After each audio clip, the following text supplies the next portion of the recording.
নমস্কার বন্ধুরা, আমার ছোট্ট পরিবার তৃপ্তিস ক্রিয়েশনে তোমাদেরকে অনেক অনেক স্বাগত জানিয়ে ভিডিওটা শুরু করছি। ঘুম চোখ খুলে প্রত্যেক গৃহিণীর যে কাজ থাকে বাসি কাজগুলো সেরে নেওয়া, আমিও সেটা শুরু করে দিয়েছি। বাসি নাইটিটা ছেড়ে নিয়ে প্রথমেই ঘরটা ঝাড় দিয়ে নিচ্ছি। আর সারাদিন আমার এই ঘরের কাজ আর খাওয়া দাওয়া, সাধারণ জীবনযাপন এগুলোই আমি তোমাদের সাথে শেয়ার করছি। আমার ভিডিওগুলো যদি তোমাদের ভালো লাগে, লাইক কমেন্ট সাবস্ক্রাইব করে আমার পাশে থাকবে। তোমাদের এক একটা কমেন্ট আমাকে আরও ভিডিও বানাতে অনেক উৎসাহিত করবে। এরপর একে একে আরও সব কাজগুলো করে নেবো, মানে আর যা যা কাজ থাকে আর কি, রাতের বাসন মাজা, ঘর পোছা, এগুলো আর রোজ শেয়ার করছি না। রোজ একই কাজ দেখতে তোমাদেরও ভালো লাগবে না আর আমারও দেখাতে ভালো লাগবে না। তো চলো বন্ধুরা, ঘরটা ঝাড় দিয়ে নিই, তারপরে একেবারে সিধে রান্নার দিকে চলে যাব। কাজগুলো সব সেরে আসবো, এসে রান্নার দিকে একেবারে চলে যাব। আজকে রান্না বান্না করে একেবারে স্নান করে পুজো দেবো।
দেখো, সব কাজ সেরে চলে এলাম। এবার ফ্রিজ থেকে মাছগুলো বার করে নিচ্ছি। আগে মাছগুলো বার না করে রাখলে ঠান্ডাটা ছাড়বে না, তো রান্না করতে দেরি হবে, তাই সবার আগে মাছগুলোকে বার করে রাখলাম। আর এইদিকে সব গোছান গাছান করতে করতে ওদিকে মাছগুলো ঠান্ডাটা ছেড়ে যাবে, তখন আমার রান্না করতে সুবিধা হবে। আর তারপরে দেখো, কচুর শাক নিয়ে বসেছি আজকে।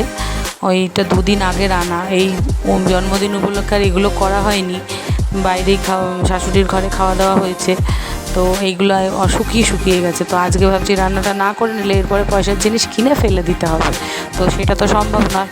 তা এইটা আজকে কুটে নিচ্ছে। আজকে কচুর শাক হবে। সেই দিনে ইলিশ মাছ করেছিলাম, মাছটা তো মাথাটা তো পড়েই ছিল, তো আজকে ওই মাথাটা দিয়ে এই কচুর শাকটা হবে। আর একটু চিংড়ি মাছ নেওয়া আছে, ওই চিংড়ি মাছটা আলু দিয়ে একটু কষা মতন করবো, তো দেখতে থাকো।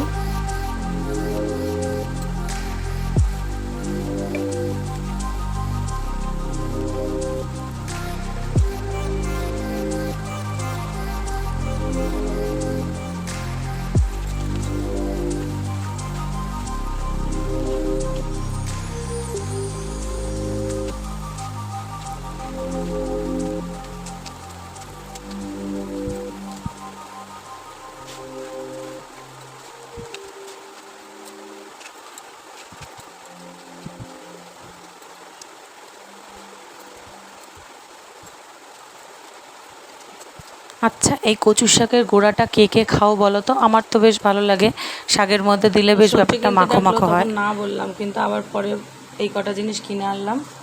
দেখো, এই যে পেঁয়াজ কিনেছি, টমেটো, এখানে রসুনও আছে, একটা রসুন, টমেটো, আর এই যে একটা পেয়ারা, একটা লেবু, এটা আমার ছেলের জন্য। যা রান্না হবে সব কোটা হয়ে গেছে। এখানে পেঁয়াজ, আদা, রসুন, আলু কেটে নিয়েছি, আর এখানে কচুর শাকটা কেটে নিয়েছি। চলো এবার রান্না বসাই। এই দেখো, ভাত ফুটছে, ভাত বসিয়ে দিয়েছি, ভাত ফুটছে। আর এদিকে মাছের মাথা ধুয়ে রাখা আছে, এটা যাবে কচুর শাকে। আর এই যে চিংড়ি মাছ ধুয়ে রাখলাম, এইটা আলু দিয়ে কষা কষা তরকারি হবে।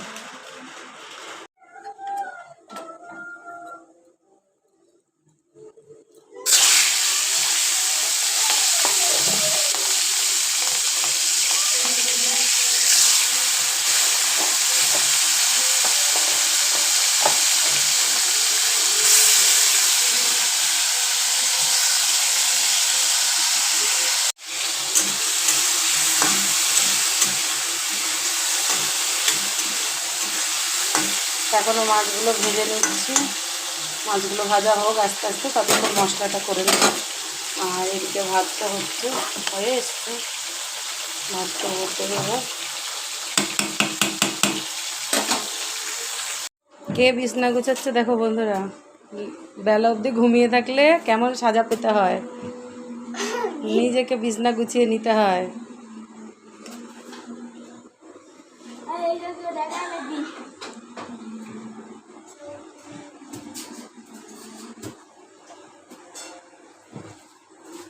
সব বালিশ নিচে নামিয়ে এখন বিছনা ঝাড়ছে।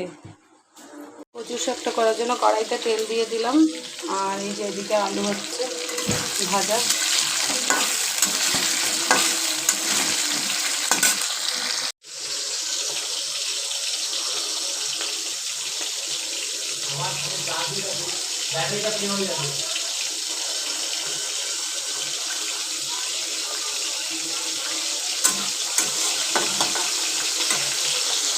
চিংড়ি মাছের জন্য মশলা কষানো হচ্ছে।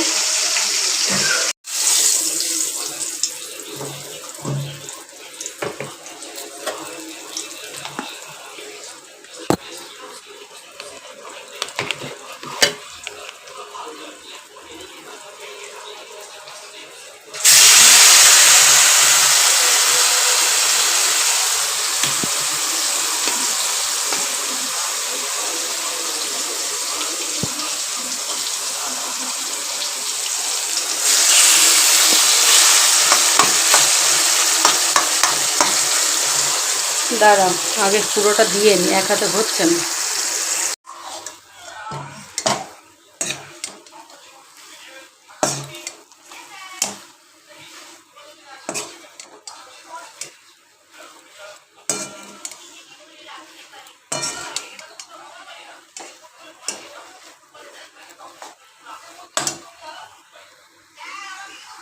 এখানে দেখো রান্না করে আবার বড়মশাইয়ের কাছে রিভিউ নিতে এসেছি কেমন হয়েছে। তা বড়মশাই তো বললো বেশ ভালোই হয়েছে। আর রান্না করে যদি প্রশংসা পাওয়া যায় কার না ভালো লাগে বলো তো বন্ধুরা।